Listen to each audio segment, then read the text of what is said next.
Hello, Monetization Nation. I'm Nathan Gwilliam, your host, and today I'm joined by Andy Buyting. Andy is a serial entrepreneur and best-selling author of 3 books. Through his company, Tulip Media Group, Andy and his team of marketing specialists help fuel the revenue growth of numerous companies across North America.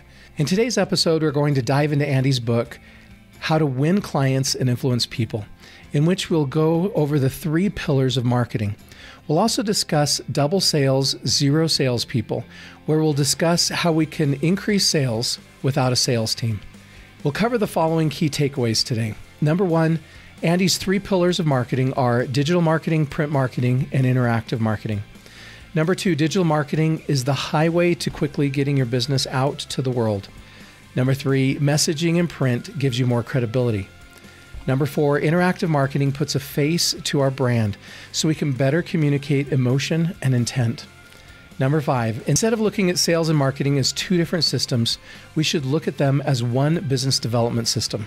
And number 6, instead of trying to reach everyone, we should focus our marketing efforts on just our key customers. Thank you so much for joining us on the show today, Andy. Thank you for having me, Nathan. I'm excited. Hey, can you start off by sharing with us something that you are super passionate about? Something I am super passionate about is, this is going to sound a little bit cliche, but my kids, but personally, it's business. I am super passionate about business in general, and I call myself a self-proclaimed learning junkie. I read, I think on average, 35 to 40 books a year, and just love to consume content around business. I'll admit I've never read a novel in my life, although my wife says it would do me a lot of good. I'm more passionate about business than I think most people I know. Tell me about the greatest home run you've hit or greatest success you've had in your career. I would say the biggest success that I've had is I post the last major recession in 2008, I went through a really hard time. So coming out of that is I actually launched 3 different businesses. And I look at one of the best successes I've had is the fact that I did that and created 3 different revenue streams for myself. And one of them being real estate. I am hugely passionate about passive income and passive investments. So it's something that I would say that's been the biggest home run, is just the real estate deals that I've done over the past 10 years. I recently read Rich Dad, Poor Dad for the first time. I can't believe it took me so long to read that. And I think I'm sold as well on the value of doing that real estate passive investing. We're going to talk about 2 books. And so the rest of the interview is going to be divided into 2 segments. The first segment is going to be how to win clients and influence people. And then we're going to do a segment on double sales, zero salespeople. So in this book, you talk about 3 pillars of marketing. Can you talk to us about those 3 pillars and why they're so important? Like most of us know, marketing only works, if somebody typically doesn't see your ad once, act on it, and you've got a new customer, they need to see you out there regularly and often. And so there really are the 3 pillars. There's 3 ways to reach people the way that we outline in the book. And that is, you can reach people through digital marketing, through print marketing, and through interactive marketing. And the reason why there are 3 pillars and the reason why they need to be succinct is that they need to work as one system. What I mean by that is when you put messaging out, for instance, if you have in your company, you have somebody that's doing some print marketing, whether it's, the most basic print marketing is doing an advertisement in a local newspaper, with one specific message, and then you have a slightly different message on your digital. Maybe you're advertising on Facebook or something, and then people come into your store and they talk to your salespeople and they're hearing a slightly different message. You really lose credibility. So those 3 pillars need to work succinctly and with the same messaging, and all congruently. So the way I look at it and the way it's outlined in the book is that for a really effective marketing program, you need to have all 3. Most companies need to have an element of all 3. The digital gives you the quick hits. It allows you, it's the vehicle, it's the highway, or it's the pathway to be able to get your message out to the world. And you can get it out there quickly. You can get it out there, they're quick hits, really frequent hits The challenge with digital is it has a very short shelf life. Because how often do you read, if you're writing a blog article, for instance, and you post a link through LinkedIn and, somebody's scrolling through their feed and they see that and they don't have time to read it right now. How often do you go back and read that article? The answer is usually never, or very rarely. So digital is great to keep top of mind for regular quick hits, but it does have a very short shelf life. And that's why I'm a big fan of complementing that with print, whether it's a printed newsletter or magazine, or if it's a book. Those are the 3 print strategies that I firmly believe in. Another way you can do it, it doesn't have to be your magazine. If you can get your content, your articles written published in someone else's magazine. So maybe you're supplying, you're a supplier of services to the insurance industry. Well, if you could have your article in the insurance trade magazine, perfect, wonderful. By doing that, that magazine is recognizing you as an expert and is giving you a ton of credibility that way. So it doesn't have to be your own publication. It could be someone else's. But having your messaging in print gives you more credibility because, if you see an article online versus you could see the same article in print, the print will have more credibility.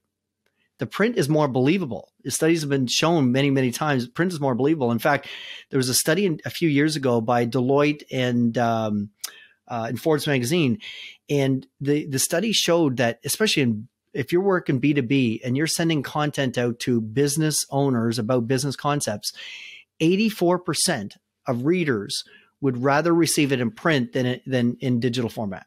So 84% will not read the digital article, but they will read it if it's sent to them in print. Interesting thing about that too is it seems like so many magazines have gone out of business, so many newspapers have gone out of business.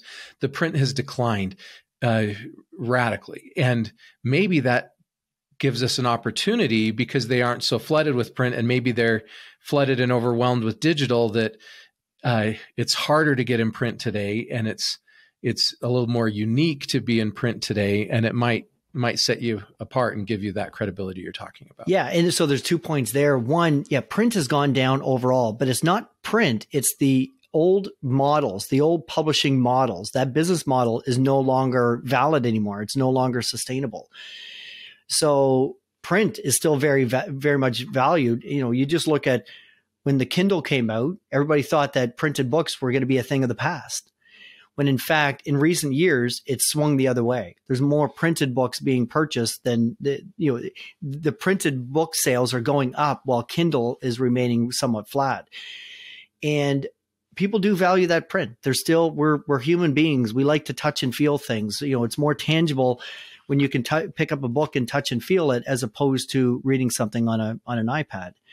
So it's the old business model that went away. But that because the old business model was not sustainable, there is a lot less print. And you look at marketing gurus out there like Joe Polish from the Genius Network, he loves print and he's sending out more letters now in envelopes than ever before. And it's because he said the most uncluttered inbox you have is the one in the front of your house. Yeah, that's true. Where you're going to get attention. So print really works, but your print messaging needs to be consistent with your digital messaging. And that's also a reason why I'm a big fan, and I know you do this, Nathan, is repurposing content. So if you write a great article, have it written so that it's keyword optimized. So it'll be a great blog article and it'll attract people to your website, but then also put it into your own publication, whether it's a newsletter, magazine, or submit it to a trade magazine. You can repurpose that same article many different ways. You could even create that and give it to a creative and have them create a video out of that content. Repurpose that content. Yeah, we can make videos. We can do audio and do podcasts of it. There's lots of different ways to repurpose that. Turn it into memes and put it out on social media. The third pillar is the interactive marketing, because most people forget about that. If you have a customer who found you online and then all of a sudden came across your magazine and is sold and is interested, is curious enough to go into your retail storefront, let's say, and then they hear a different message from the salesperson, you lose credibility as a company.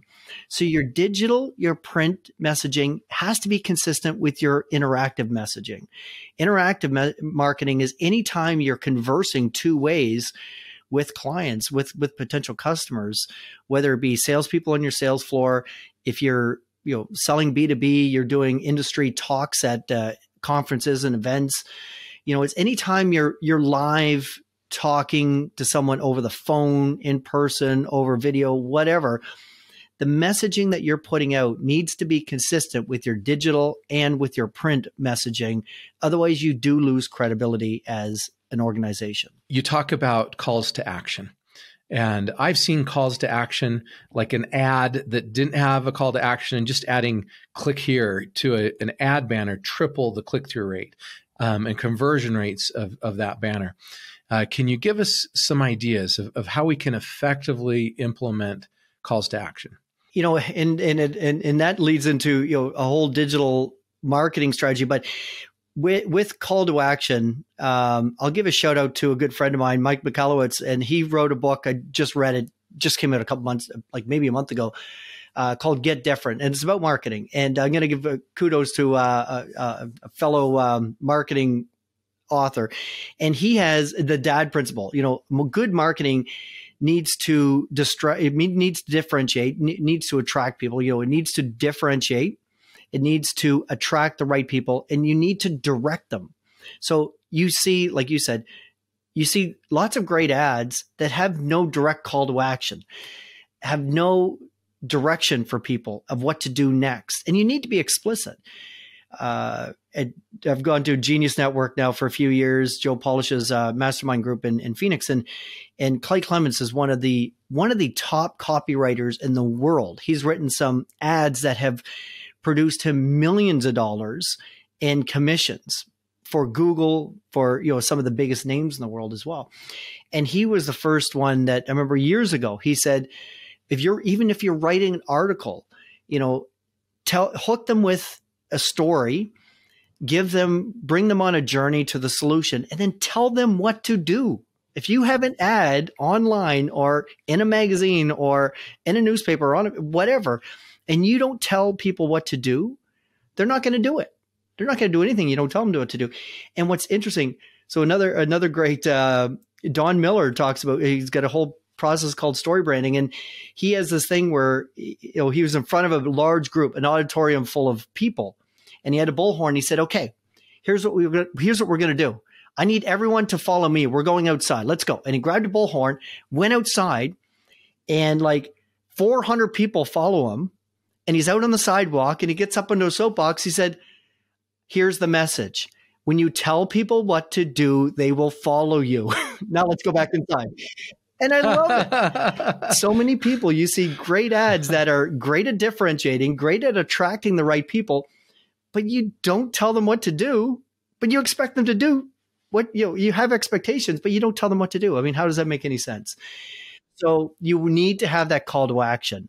And whether it's in digital or on your website or in a print advertisement, it doesn't matter. You need to tell people what to do to take the next step. You need to make it simple for them, right? I love it. Okay, let's shift to double sales, zero salespeople. So in this book, you talk about our sales machine. Can you give us some strategies of how we should build our sales machine? So one of the things that I look at is you really need to look at your business development process. And, I look at, it's not marketing and then sales, it's business development, and it's one system. What is that customer journey from the first moment that they have any interaction with your company to when you actually close that sale? And I look at it in what I suggest people doing in the book is that you look at it and break it down into a process. What is that process? And I lay out, our own process, Tulip Media Group. It's an 8-step process. And the way I want people to look at it is that it is a business development process, or what I call a business development assembly line. Think of Henry Ford. Think of how they make the automobile, right? Henry Ford democratized the automobile because he was the godfather of the assembly line. Now, if you think of your business development as an assembly line, like first, you need to attract people. You need to spike their curiosity. Second, you need to get them on your website. You need to bring them through a journey and get them to take a call to action. And maybe, your sales process is you start with an intro call, and the goal of the intro call is to get them on a demo. After a demo, it's proposal time. Then it's, a strategy call and a finishing call. And you have all of these steps. Well, if you look at it like an assembly line, one of the mistakes that a lot of people do is they will have their salespeople go out and they'll say, okay, your mission is to go out and find new prospects and close sales. The problem is there's 8 steps in there, and maybe they're really good at steps 1 and 2, or maybe they're really good at steps 5 and 6, but they're terrible at 1 and 2. So why do we have the same person doing that whole process? So I encourage people, look at their business development process as an assembly line, like Henry Ford's automobile assembly line. Break it down into what are those different tasks, those maybe 8 different tasks, eight different stations along your business development assembly line. And then what skill set do you need at each station, and put people to where their skill sets are. And then look at it, because that's what Henry Ford did. Car moved down the assembly line, in went raw material, out came a finished vehicle. And different people doing every step along the way. Now, over time, like the assembly line, a lot of it got automated, became automated.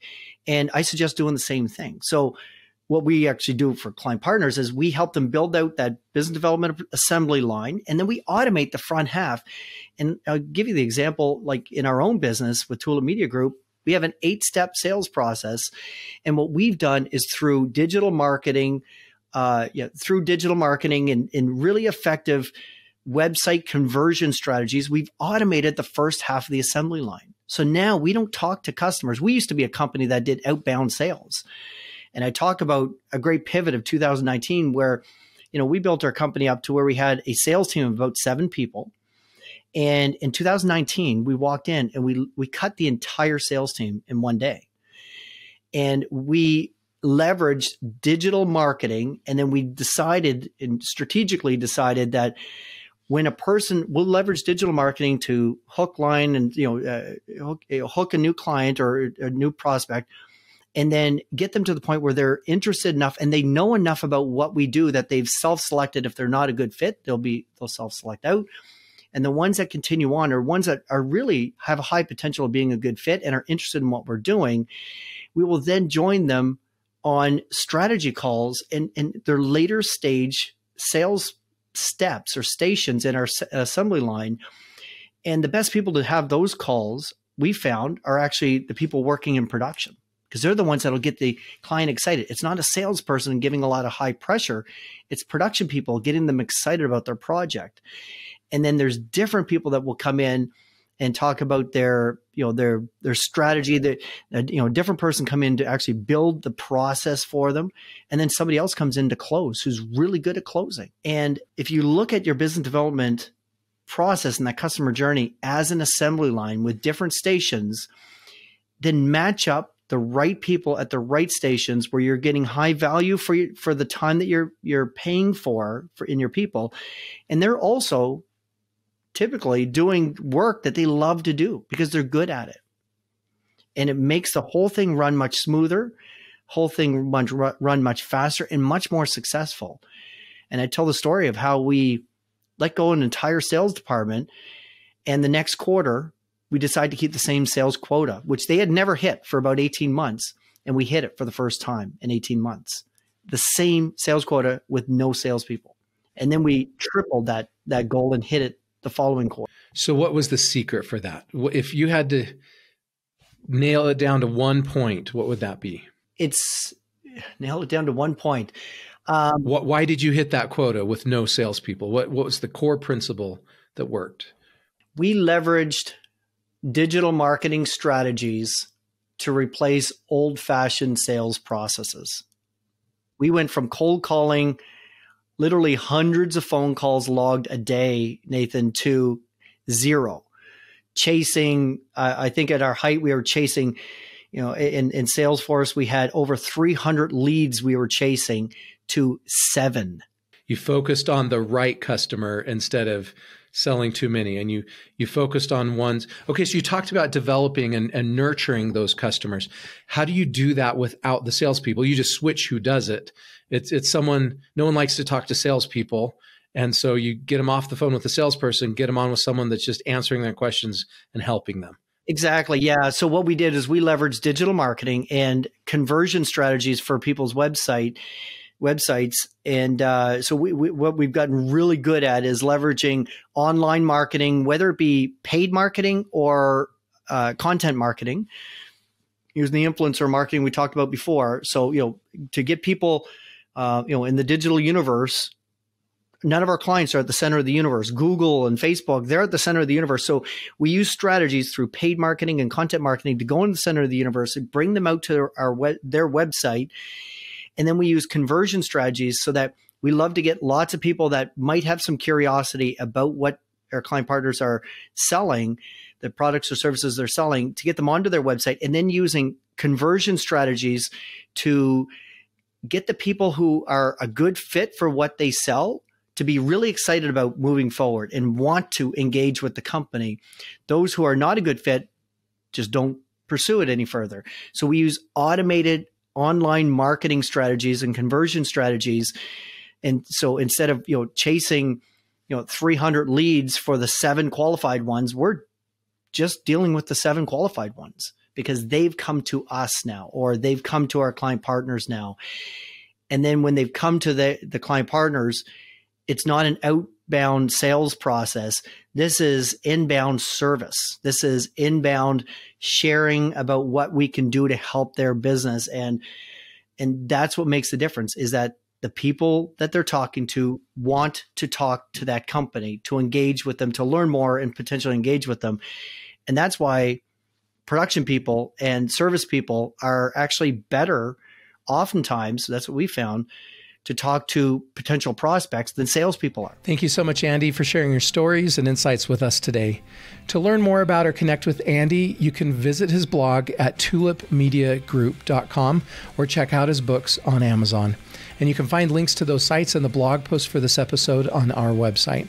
You can also get a free copy of my ebook, Passion Marketing, and learn how you can become a top priority of your ideal customers at passionmarketing.com. Thank you so much for joining me for this episode, and I wish you success as you implement Andy's 3 pillars of marketing. Do you want to become a better digital monetizer? To receive great monetization stories and secrets, please go to monetizationnation.com and join free. And if you liked today's episode, please subscribe to the show and share it.